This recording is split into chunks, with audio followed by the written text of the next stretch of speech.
Hey guys, welcome back to my channel. It is November, which means it's officially summer here in Botswana, and it is hot. The change in weather has called for a change in our daily routine. We've been schooling later in the afternoon so we can leave our morning free for outdoor fun before it really heats up. I've also been trying to use my Crockpot more so I'm not spending a ton of time in the kitchen during the hottest part of the day. Today, I'm sharing this butter chicken in the Crockpot. As always, a full list of ingredients and measurements can be found in the description box below. This recipe calls for a variety of spices, most of which I keep on hand. I did have to purchase the garam masala and curry powder, as well as some fresh ginger. Honestly though, if you don't have fresh ginger on hand, sprinkle in a little dried or just omit it. There is so many flavors and spices going on here, it will still be delicious. Saute the onions for a bit with all those spices until they're tender. Transfer the onion spice mixture to a blender. I'll be using my stick blender. Add 1 cup of tomato sauce. Blend that together until smooth, then add in 3/4 of a cup of cream.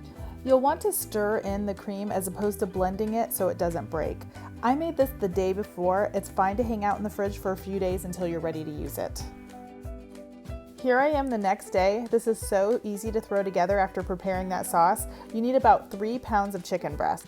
Just place the raw chicken in the crock pot and top with the sauce. This cooks on low for 4 to 6 hours.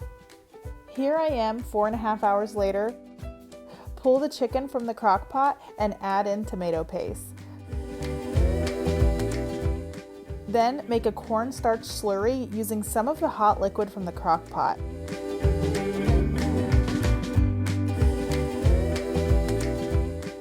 Slowly add in the remaining cream to this cornstarch slurry. By doing it this way, you're bringing up the temperature of the cream slowly. If you were to dump the cream directly into the hot crock pot, it would likely curdle. Pour that slurry into the crock pot and give it a stir, mixing everything together. Cut the chicken breast into pieces before placing them back into the crock pot. Gently stir to coat. I turned down the dial to warm and let it sit till we were ready for dinner. I served this over white rice that I had also prepared the day before. Whenever I'm in the kitchen, I try to think ahead and prepare anything I can that will save me time later.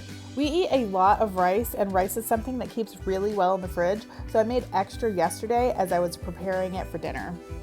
We can't eat butter chicken without naan, which is also something that can be prepared in advance. Our family has been on a naan kick lately. My kids have been doing naan pizzas for lunch. I've been making a chicken and hummus wrap with veggies.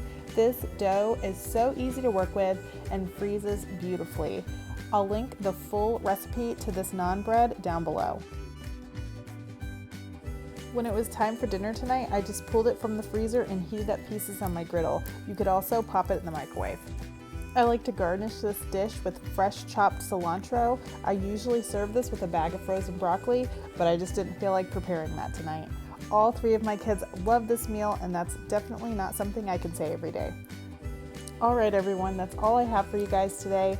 Tap on that like button if you enjoyed this video, and please subscribe if you haven't already so you'll be notified the next time I upload new recipes, meal prep, and dinner inspiration. Till next time.